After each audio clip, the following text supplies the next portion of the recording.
Manchester United 1, West Ham 0. I'm joined by Stephen Howson. Give me your thoughts on that performance. Face doesn't fit the mood. I don't know why I was pulling that face. I know. It's a good win. Very good win. Strong win. Ropey end. You change your underpants afterwards. It needed it. I still haven't, though, because I like sitting in it. Yeah. But those last 20 minutes, I've got sort of two questions on it. One, slightly frustrating that it had to go that way. Two, isn't it interesting that in years gone by, to me, they're the sorts of games where we don't hang on? Yeah.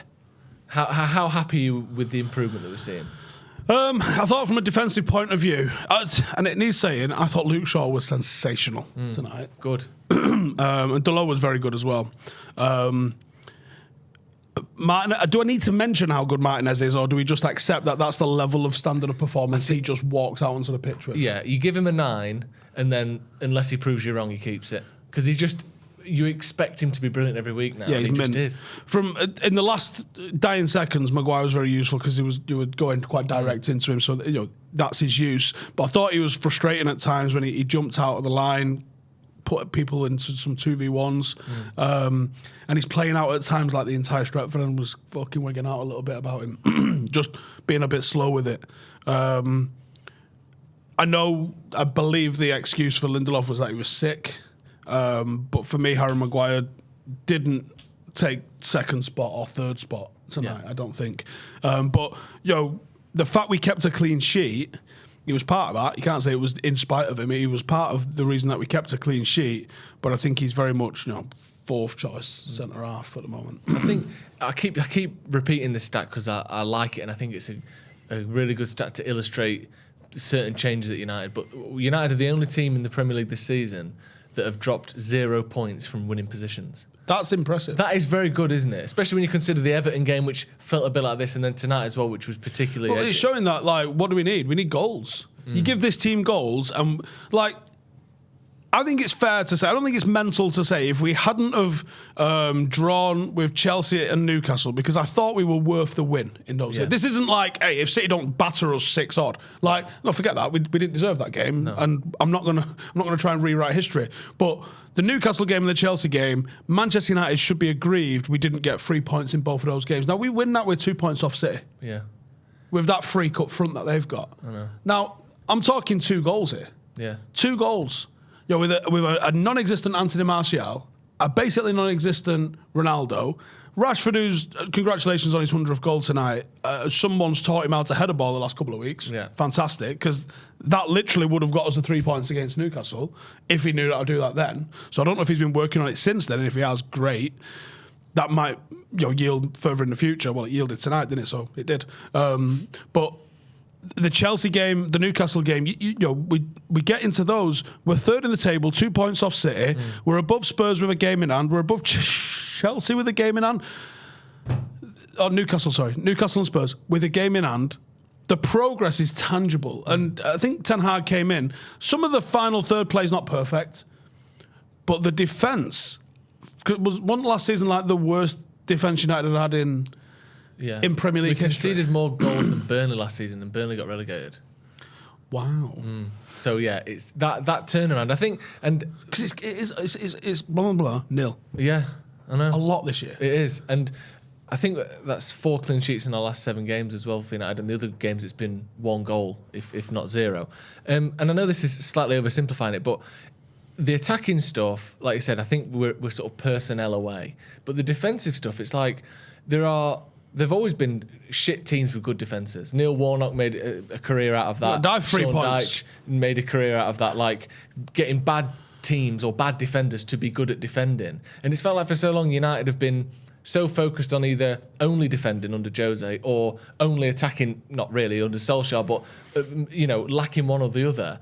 It feels like now we can control games in the attacking third or in the attacking phases, and we're also defensively sound or much better than we were. That is a massive improvement over any sort of single manager we've seen up to now. What are we in? 12 games in the Premier League. Obviously, we've had a few Europa games on top, but Jesus Christ, I wouldn't have expected this level of progress at this point. I wouldn't have expected to be sitting here going, I'm fucked off. We're not 2 points off Manchester City. Yeah. If you'd have said that at the start of the season, Steve, 12 games in, you're going to be sitting here pissed off that we're not 2 points off Manchester City. I'd have gone, sounds a bit far-fetched, Yeah. to be honest. But I am. Yeah. I mean, we're only, 6 points off them, Yeah. is it? It's not going bad. No. And you look at our record against the top 6, played a fucking lot of them. Yeah. Beat Arsenal, beat Liverpool. Yeah, we got our asses felt by City in a big, big way. Should have beat Spurs, should have beat Chelsea, should have beat Newcastle. Oh, did beat Spurs, should have beat Chelsea, should have beat Newcastle. Overall, that top 6 mini league that used to come out all the time when we weren't good at it, no one's fucking showing me that no more. No. I think the stat I saw before this game that up until today, United's average position of the teams we'd played was like 2 or 3 places higher than the next highest team. Like everyone else's average is around 10 or 11 because obviously that's how it works. Ours was like 7. Like we've played by far the more difficult games than anyone else in the league so far this season. Obviously West Ham slightly lower, but even then they're still a very well drilled team. Just on Rashford, because I want to get to Ronaldo as well, but that front 3, Rashford can score headers now. Why is that? How has that happened? Because they weren't just like on the line, put my head on it. They're like up in the air, neck back, winning headers. That one today, beating his man. It's like someone bought him the air. Duncan Ferguson DVD, isn't it? It was a really good header, that, wasn't it? Really good goal. And the one the other night was as well. Yeah. Proper. Like, I thought the other night, fluke. Yeah. He's just done it again, so it's not a fluke. No. So, has he got a heading coach? Yeah. And if he has, well played. Yeah, definitely. Ronaldo looked frustrated, hitting shots, swerving off out, missing goal, and sort of taking 1 or 2 efforts to hit the ball. Like, it's just... nothing's working for him at the minute, is it? No. Do you think it can work for him, or do you think we just wait until Martial's fit? Or I don't think he wants it to. I mean, I'm sure he wants it to. Yeah. But I don't think he wants it to. And I think he's mentally checked out. And I think it's kind of showing. I think come January, no matter what gets said, he might be playing in his last couple of games for United. What have we got? 4 games. Before the Two World versus Cup? Everton.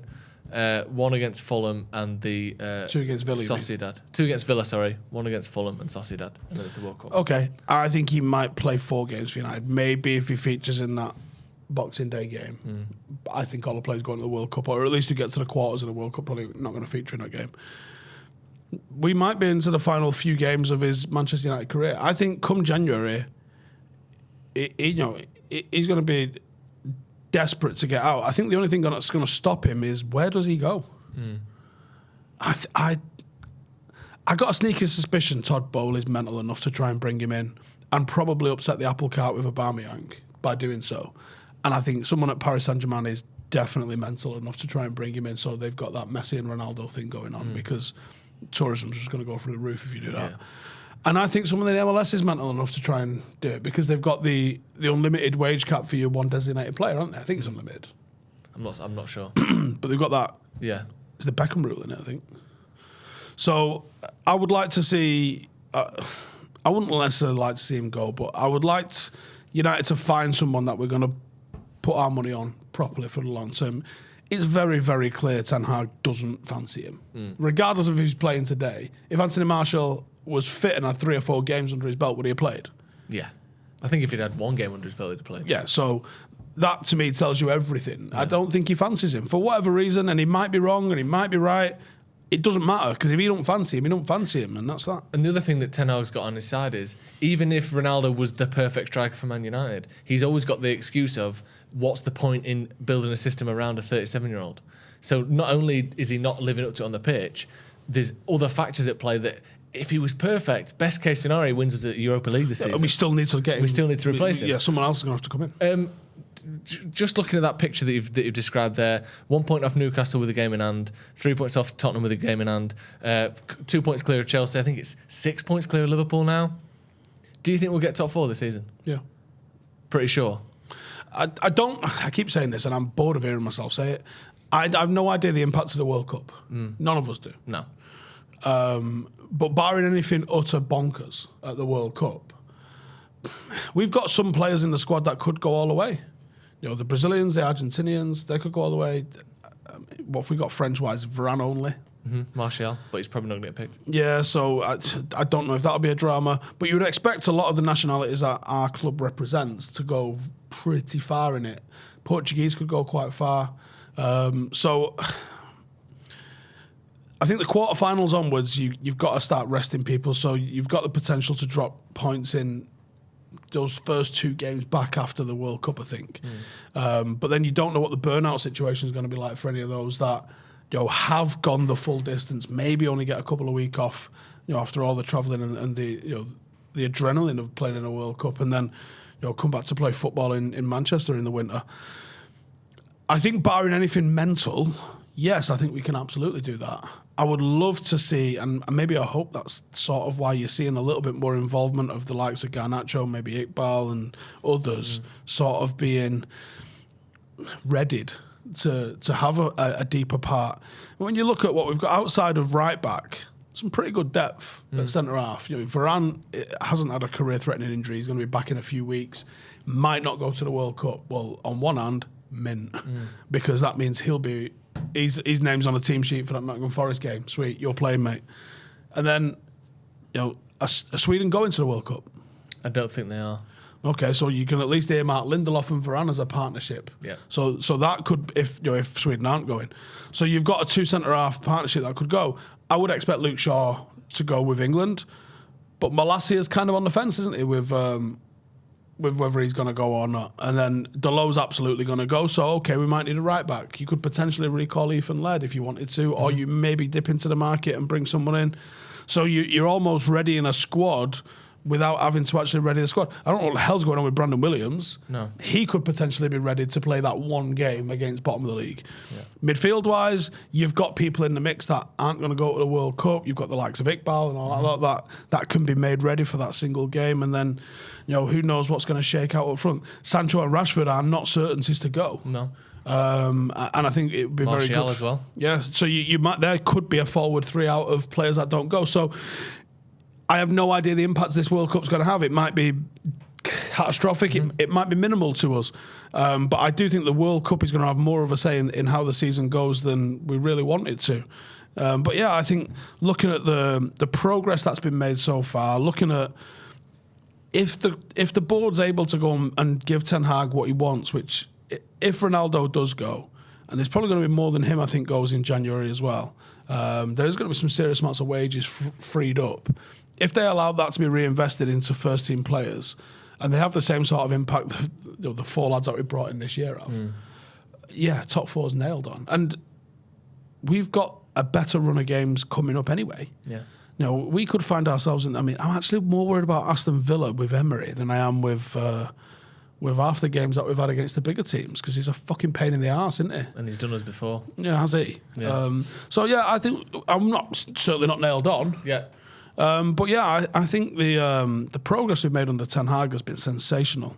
And I've said this a fair few times as well, but he's getting the big decisions right. Some ballsy decisions. The Ronaldo decision, even not necessarily a ballsy decision, but it could have become a thing with Garnacho, especially because he's about to sign a contract. And then you've had the Ronaldo decision, and all of the other decisions he's had, he's done flawless with them so far. So, yeah. Good stuff. Right, thank you very much for joining us. Make sure you hit subscribe if you haven't already. Obviously, check out Stephen Howson as well. I'm sure you already are. Hit like on the video as well. We'll see you in a bit.